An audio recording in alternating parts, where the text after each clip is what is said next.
अस्सलाम वालेकुम। Economy matters में खुशामदीद। मैं हूं शाहजेब अहमद। सबसे पहले शामिल करेंगे top stories. IMF executive board का इजलास 8 मई को तलब। पाकिस्तान के लिए 1 अरब 20 करोड़ डॉलर की अगली किस्त की मंजूरी का इम्कान है। माहौलियाती तब्दीली के RSF प्रोग्राम के दूसरे जायजे की भी मंजूरी मुतवक्की। ज़राए वजारत खजाना हुकूमत पेट्रोलियम लेवी मजीद बढ़ाने पर गौर कर रही है। दीगर 2 ममालिक से नई फाइनेंसिंग नहीं लेंगे। कमर्शियल फाइनेंसिंग के लिए कोशां हैं। मई में 25 करोड़ डॉलर मालियत का पांडा बॉन्ड जारी किया जाएगा। वजीर खजाना मोहम्मद औरंगजेब का पाकिस्तान यूरोपीय यूनियन बिजनेस फोरम की इफ्तिताही तकरीब से खिताब। और आइंदा माली साल भी तरक्याती बजट महदूद रखने की तजवीज़। PSDP के लिए 3000 अरब रुपए मुख्तस करने की तजवीज़ मुस्तरद। हुकूमत की IMF को नए तरक्याती मंसूबों के लिए 10% तक फंड्स मुख्तस करने की यकीन दहानी। और अब कुछ जिक्र करेंगे गैर मुल्की करेंसीज का। इंटरबैंक में डॉलर की कदर में रोज़ की तरह आज भी 1 पैसे की कमी देखी गई, जिसके बाद कीमत 278 रुपये 81 पैसे पर आ गई।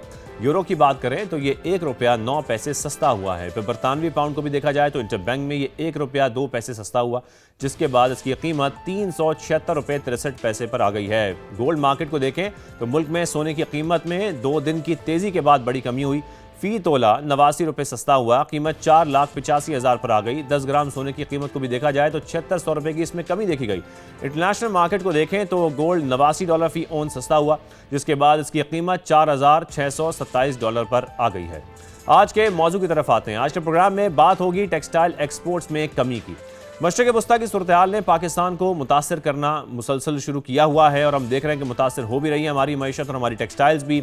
मार्च के दौरान बरामदात में 14% की बड़ी कमी देखी गई। सबसे बड़े एक्सपोर्ट सेक्टर टेक्सटाइल की बरामदात में भी 7% की कमी रिकॉर्ड की गई। अगर इदाद शुमार का जायजा लें तो मार्च में टेक्सटाइल एक्सपोर्ट 1 अरब 35 करोड़ डॉलर तक महदूद रही। एक तरफ बिजली गैस के महंगे रेट्स हैं, फिर लोड शेडिंग है, दूसरी तरफ पेट्रोलियम मसनूआत के हाई रेट्स और फिर शरह सूद को भी 1% अब बढ़ा दिया गया है।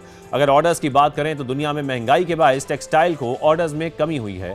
हाई फ्रेट चार्जेस से लागत बढ़ी है, लेकिन इससे बढ़कर शिपमेंट में ताखीर से इंटरनेशनल बायर्स ने दूसरे ममालिक का रुख करना भी शुरू कर दिया है। ये भी एक बड़ा चैलेंज है। आज हमारे साथ मौजूद होंगे all Pakistan textile mills association के मरकजी चेयरमैन कामरान अरशद साहब और पाकिस्तान बिजनेस फोरम फैसलाबाद के सदर काशिफ ज़िया साहब भी हमारे साथ मौजूद होंगे। लेकिन उससे पहले देखते हैं नईम कैसर की ये रिपोर्ट। पाकिस्तानी टेक्सटाइल एक्सपोर्ट में कमी सिर्फ गैस का मसला नहीं, बल्कि ब्रांडिंग, जदीद टेक्नोलॉजी और वैल्यू एडिशन में कमी के रुझान के बायस पाकिस्तानी मसनूआत आलमी म्यार पर पूरी नहीं उतर पा रही, जिससे टेक्सटाइल ऑर्डर कमी का शिकार हो रहे हैं। फैसलाबाद के सनतकार इस हवाले से क्या कहते हैं, आइए उन्हीं से जानते हैं। हम हमेशा से एक ट्रेडिशनल मार्केट्स के अंदर रहे, हमने नॉन ट्रेडिशनल में कभी काम नहीं किया, तो मैं समझता हूँ कि ये इस पर उसके ऊपर हमें काम करने की ज़रूरत है ताकि पाकिस्तान अपने एक्सपोर्ट बढ़ा सके। और उसमें हमारी बिज़नेस कम्युनिटी को भी अब देखना है कि हमने वैल्यू एडिशन कैसे करनी है। जब तक हम फुल वैल्यू एडिशन में नहीं जाएंगे, हमारी एक्सपोर्ट्स में भी शायद वो बढ़ोतरी ना आ सके। हम लोग ना अभी पुरानी रिवायती ट्रेडिशनल और कन्वेंशनल जो मशीनें हैं, पावर लूम्स हैं या बाकी तमाम टेक्सटाइल की जो मशीनें, हम उन पे भरोसा कर रहे हैं। अभी तक दुनिया बहुत आगे निकल गई है। हम अपने रीजन में इतने महंगे हैं कि हमारा जो हमसाया मुल्क है वो $4 वाली चीज़ $2.5 में बेच रहा है और हम $4 में उसको कम्पीट नहीं कर पा रहे। हमारे पास कन्वेंशनल जो मंडियाँ हैं यूरोपियन यूनियन की और अमेरिकन मार्केट्स, इसके अलावा कोई नई मंडियाँ एक्सप्लोर नहीं हो रही। अफ्रीकन बहुत बड़ी मार्केट है, ऑस्ट्रेलिया बहुत बड़ी मार्केट है, लेकिन वहाँ पे हमारे कमर्शियल काउंसिल्स को चाहिए कि वो हमारे जो लोकल एक्सपोर्टर्स हैं, हमारी फेडरेशंस चैम्बर्स जो हैं, इनके साथ इनकी लाइजनिंग हो ताकि बाहर के वहाँ पे हम लोग जाके जो है वो मीटिंग्स कर सके। आलमी खरीदार अब वैल्यू एडिशन, जदीद टेक्नोलॉजी और बराह रास्त सप्लाई चेन को तरजीह दे रहे हैं। माहिरीन का कहना है अगर फौरी तौर पर ब्रांडिंग, डिज़ाइनिंग और जदीद मशीनरी को ना अपनाया गया तो आलमी मार्केट में पाकिस्तान का हिस्सा मज़ीद सुकड़ सकता है। कैमरामैन हाफिज़ अवैस के साथ नईम कैसर, समा, फैसलाबाद। नाइम कैसर की रिपोर्ट आपने देखी। हमारे मेहमान भी हमारे साथ मौजूद हैं। गुफ्तगू का आगाज़ करते हैं। कामरान अरशद साहब, मैं पहले आपकी जानिब आऊँगा। कामरान साहब, इस वक्त ज़ाहिर है बार बार यही बात की जाती है कि मशरक़ वस्ता की जो सूरत हाल है, जंग की सूरत हाल है, उसकी वजह से पाकिस्तान की मईशत इस वक्त हम देख रहे हैं कि मुतासर हुई है और उसकी लपेट में। मार्च के फिगर्स को अगर देखा जाए तो एक्सपोर्ट में कमी हुई है। टेक्सटाइल सेक्टर में 7% की बड़ी कमी देखी जा रही है। लेकिन हम समझना ये चाहते हैं कि ये कमी सिर्फ और सिर्फ मशरक़ वस्ता की सूरत हाल की वजह से है या कुछ दीगर अवामिल भी इसके पीछे हैं। जी, बिस्मिल्लाहिर्रहमानिर्रहीम। देखें, मैं ये समझता हूँ कि ये मशरिक़ वस्ता की जंग जिससे आबियान हुर्मुज़ ब्लॉक हुई है, इससे पहले ही बिजनेसमैन का कॉन्फिडेंस शेक हो रहा था। बिकॉज खित्ते की महंगी तरीन बिजली आपकी है, खित्ते की महंगी तरीन गैस का नर्ख आपका है, खित्ते का ऊंचा शरह सूद आपकी है जो कल 100 बेसिस पॉइंट बढ़ के 10.5 से 11.5 हो गई है। खित्ते का सबसे बुलंद तरीन टैक्सेशन वो भी आपकी है। तो सर, बिजनेसमैन और इंडस्ट्रियलिस्ट जो है वो तो एक चक्की में पिस रहा है। जितना ये बयानिया कि हमारी मशीनें पुरानी हैं या हम प्रोग्रेस नहीं कर सकते, वो आपने पिछले 10 सालों से बिजनेसमैन को इस मुल्क में यरगमाल किया हुआ है एनर्जी के हाथ। फिर उसके अलावा जो आपका टैक्सेशन का निज़ाम है वो प्रोग्रेसिव नहीं है, वो रिग्रेसिव है। रादर देन कि आप टैक्स नेट बढ़ाएं, आप जो टैक्स नेट में इंडस्ट्री है अब बार बार उसी से रिकवरियां करते हैं, एडवांस टैक्स लेते हैं, एंड जो चीज़ें उनकी फेवर में भी होती हैं आप उनको उनके अगेंस्ट आप फैसले ले लेते हैं, लेवीज लगा लेते हैं, सर चार्जेस लगा लेते हैं। तो सर, आफ्टर ऑल इसी मुल्क से $100 बिलियन दुबई किया है ना। मतलब हम इस चीज़ को तो तस्लीम करते हैं कि इस मुल्क में शायद पैसे की कमी नहीं है, अपॉर्चुनिटी की कमी है। तो पैसा वहाँ जाता है जहाँ अपॉर्चुनिटी होती है। इसी तरह इस मुल्क से पैसा दुबई, पोर्चुगल, कनाडा गया। तो क्या हम इस लायक नहीं है कि हम वही इन्वेस्टमेंट के मौके इधर पाकिस्तानी बिजनेसमैन, पाकिस्तानी इंडस्ट्रियलिस्ट के लिए पैदा करें? अब तो ये बात करें ना, इससे पहले आपने क्या देखा 4-6 महीने पहले कि मल्टीनेशनल छोड़ के पाकिस्तान जा रहा है। मल्टीनेशनल्स क्यों छोड़ के पाकिस्तान गए हैं? क्योंकि जब उन्होंने देखा कि उनकी cost of doing business Sri Lanka में, वियतनाम में, इंडिया में, बांग्लादेश में कम है, तो वो फिर कहते हैं हम इधर अपना टाइम और अपने वसाइल और अपनी एनर्जी क्यों ज़ाया करें। तो बिल्कुल कामरान साहब, हम यही बात करते आए हैं कि हम रीजनली कंपैरेटिव नहीं है। और फिर उसके बाद हमने देखा कि मशरक़ वस्ता की सूरत हाल भी कुछ ऐसी बन गई। हमारे साथ ही रहिए, हम आते हैं काशिफ ज़िया साहब की तरफ। काशिफ साहब, बिजनेस कम्युनिटी तो इंटरेस्ट रेट को सिंगल डिजिट में लाने का मुसलसल मुतालबा करती रही है। यही बात जो इस वक्त कामरान साहब भी कर रहे हैं ताकि हम रीजनली कंपैरेटिव हो सके। लेकिन अभी जो रिसेंटली हमने देखा है कि शरह सूद को मजीद 1% बढ़ाया गया है, तकरीबन 11.5% पे चली गई है। और स्टेट बैंक ये मौके इख्तियार कर रहा है कि महंगाई की सूरत हाल के पेश नज़र ऐसा किया गया है कि इन्फ्लेशन को कंट्रोल भी रखना है। तो आपको लगता है कि ये सिर्फ यही वजह थी, या फिर मैं यही सवाल करूंगा कि इसके पीछे और भी फैक्टर्स हैं? देखिए, सबसे बड़ी जो सिचुएशन है ये क्या ये ईरान और अमेरिका की जो जंग थी और जो मशरक़ वस्ता के हालात थे, क्या इससे पहले पाकिस्तान में दूध और शहद की नहरें बह रही थी? क्या उस टाइम पे शरह सूद जो है वो ऊपर नहीं था? क्या हमने तब मुतालबात नहीं किए थे कि बिजली के रेट को किस सतह पे लाया जाए, गैस को किस सतह पे लाया जाए? और ये शरह सूद जो है, ये मैं आपको बता दूं, ये गुड न्यूज़ तो हमें मिल गई है कि ये ऊपर जा रहा है और ये आने वाले वक्तों में मजीद ऊपर जाएगा, क्योंकि हमें कोई आइंदा फ्यूचर फोरकास्ट में कोई ऐसी बेहतरी की उम्मीद नज़र नहीं आ रही कि जिसके अंदर पाकिस्तान के हालात नॉर्मल होंगे, जिसके अंदर ऑयल एंड गैस की प्राइसेस अभी फौरी तौर पे जो नीचे आने वाली जो सिचुएशन है वो होगी। और अगर वो नीचे आ भी जाती हैं तो पाकिस्तान में कौन सी इस तरह की ड्रास्टिक चेंजेस आई हैं कि जिसकी सही है। काशिफ साहब भी हमारे साथ मौजूद हैं। या पाकिस्तान में हमें हालात इस तरह के कोई पॉलिसीज इन्होंने इस तरह की अनाउंस कर दी हैं कि जिसको मद्देनजर रखते हुए हम अपने एक्सपोर्ट के ऑर्डर जो है वो करेंगे। हम जब अपने कस्टमर्स के पास जाते हैं, जो बात समझने की जरूरत है, इतनी अनस्टेबल सिचुएशन है पाकिस्तान की कि कस्टमर इस टाइम पे पाकिस्तान पे ऑर्डर देते हुए वो डर रहे हैं।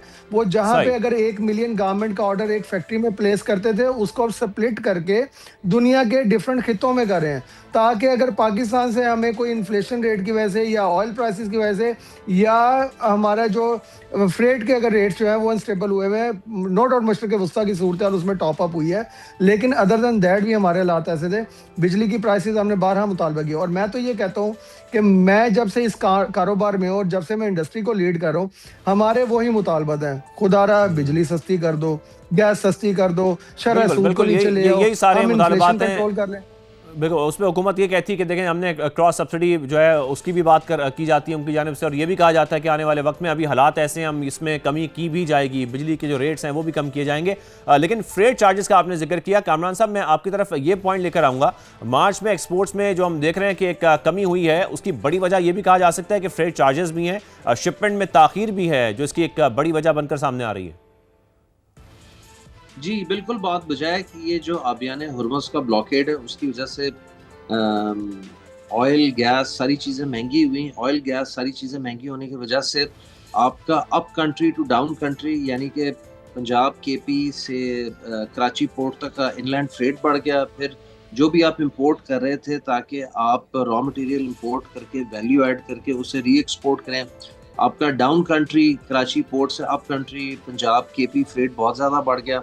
तो फिर इसी तरह एयर फ्रेट आपका बहुत बढ़ गया। फिर बहुत सारे आपके इंपोर्टेड रॉ मटेरियल्स थे, वो उनमें ताख़ीर है। कुछ फॉरेन सप्लायर्स ने फोर्स मेजोर कॉल कर लिया, कुछ कॉन्ट्रैक्ट से ही आगे पीछे हो गए। तो ये भी प्रॉब्लम्स हैं सर, लेकिन इसके साथ साथ हमें खुद देखना है कि क्या हमने अपने मुल्क के बिजनेसमैन और इंडस्ट्रियलिस्ट को प्रायोरिटाइज करना है या नहीं करना। मुझे अभी तक इस्लामाबाद में सिवाय बातों के कोई हलचल प्रायोरिटाइज करना इकोनॉमी को, बिजनेस को, सनतकारी को, कॉमर्स को, तिजारत को नहीं नज़र आ रही। ना कोई वाज़ेह इक़दाम नज़र आ रहे हैं। हम सिर्फ इसी चीज़ में लगे हुए हैं कि इधर से पैसे पकड़ लो, इधर से डेट रेज कर लो, फॉरेन बैंक से रेज कर लो, IMF से कर लो, डोमेस्टिक बैंक बोरोइंग बढ़ा लो। Government in the meantime अपने को अखराजात कम नहीं कर रही, अपने को एक्सपेंसेस कम नहीं कर रही। हाल ही में आपने देखा कि ब्रिटिश गवर्नमेंट के पास 86 व्हीकल उनके डिस्पोजल पे हैं, जबकि फेडरल गवर्नमेंट के पास, फेडरल एंड शायद सारी प्रोविंशियल गवर्नमेंट्स मिलाकर उनके पास 86,000 व्हीकल्स उनके डिस्पोजल पे हैं। तो सर इस तरह चीज़ें नहीं चलेंगी। ये आपको बड़ा सोच पड़ना है इन मुश्किल वक्तों में कि आपने इसमें इन मुश्किल वक्तों से अपनी इकोनॉमी को कैसे नेविगेट करना है।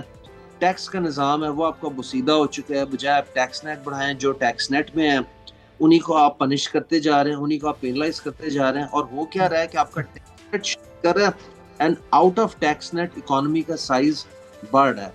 थोड़ा हम इस चीज़ में भी कंफ्यूज हो, ऑटोमोबाइल सेल के नंबर बड़े अच्छे हैं, सीमेंट सेल के अच्छे हैं, फर्टिलाइजर हमारे IT और सर्विसेज के नंबर्स कुछ एक्सपोर्ट्स में अच्छे हैं, वो अच्छे हैं, लेकिन सर वो अभी भी इतना ज्यादा कंट्रीब्यूट नहीं करते। IT जो है टेक्सटाइल के लेवल तक है, लेकिन सर वो उस लेवल पे नहीं है। तो जब तक आप उसको ऑल्टरनेट इंडस्ट्री जो एक्सपोर्ट के नंबर्स आपके मजीद बूस्ट अप कर सके। अब देखें का डाटा था वो ये शो कर रहा था कि आपकी $2 बिलियन से एक्सपोर्ट गिरी है एंड $5 बिलियन से इंपोर्ट गिर गई। वो तो 6 महीने के नंबर थे। जो पूरे साल के प्रोजेक्टेड नंबर हैं वो मुझे लग रहा है बमुश्किल आप $30.5 बिलियन की एक्सपोर्ट टच करेंगे 30 जून 2026 को, जबकि आपने पिछले साल 30 जून 2025 से $32 बिलियन टच किया। तो $1.5 बिलियन आपको वहाँ कमी आनी है। एंड आपकी पिछले साल की जो थी इंपोर्ट वो कोई $59 बिलियन थी। इस साल मुझे लग रहा है कुछ 7 से $68 बिलियन पे बिल्कुल हमारे इंपोर्ट बिल में तो मुसलसल वैसे भी इजाफा हो रहा है। हमारे साथ रहिए, ब्रेक शामिल करते हैं कि हम वापस आते हुए गुफ्तगू आगे बढ़ाते हैं।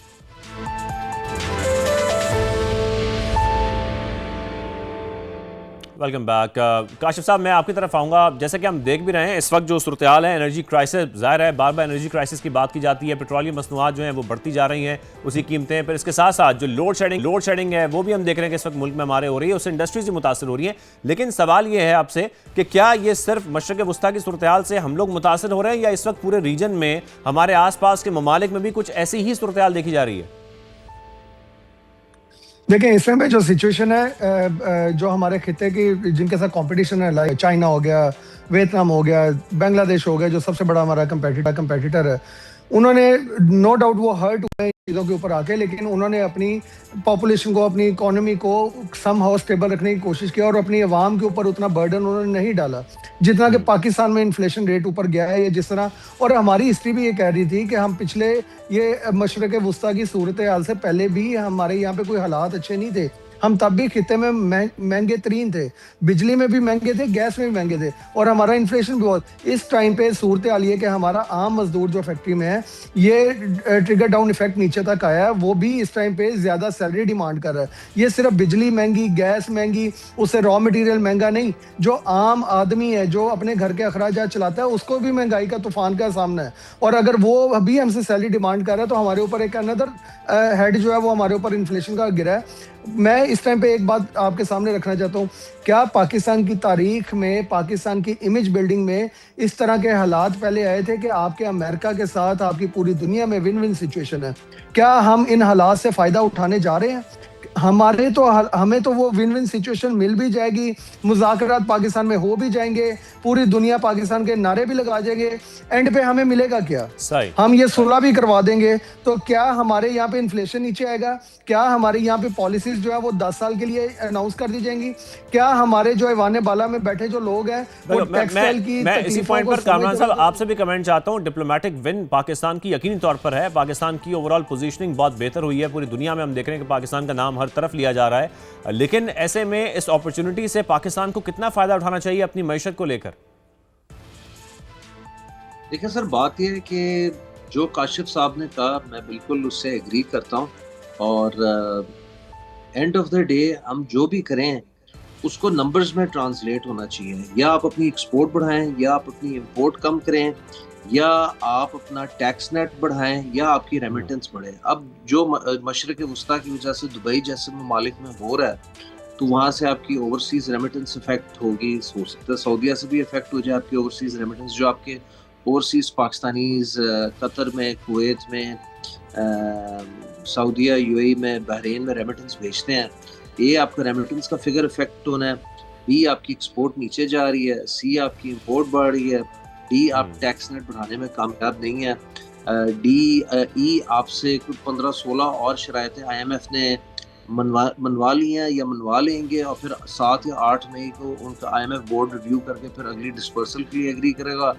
और $1.2 बिलियन के ज़हन में रखें, इसी हुकूमत के टेन्योर में ये जो मौजूदा IMF का प्रोग्राम है वो अक्टूबर या नवंबर 2027 में ख़त्म हो जाएगा। मेरा नहीं ख्याल कि हम उस वक्त खुद कफील हो सकेंगे कि अपने पाँव पे खड़े होके IMF प्रोग्राम से ग्रेजुएट करके हमें फिर से किसी और प्रोग्राम में जाने की ज़रूरत ना हो।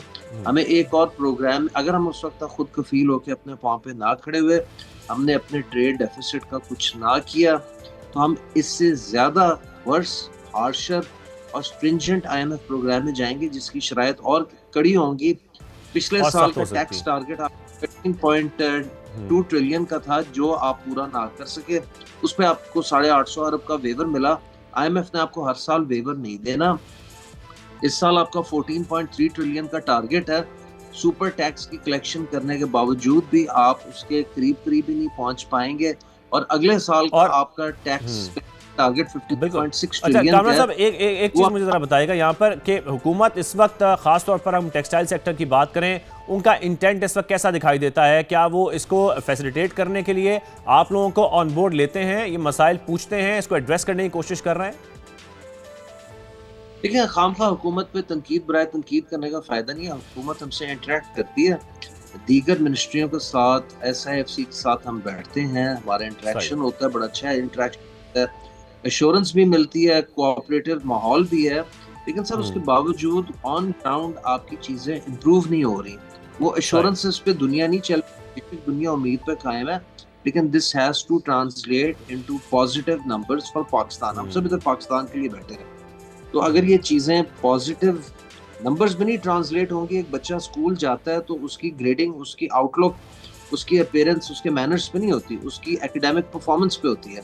तो end of the day government ने नंबर्स पे करना है। ऑन ग्राउंड जब फैसिलिटेट किया जाएगा, ज़ाहिर है उसके बाद ही हम देखेंगे कि नंबर्स में कोई बेहतरी आएगी। Thank you very much Kamran Arshad साहब, आपने हमें शो में वक्त दिया, और साथ में काशिफ ज़िया साहब भी हमारे साथ मौजूद है। आप दोनों का हमें इजाज़त दीजिए। अल्लाह हाफ़िज़।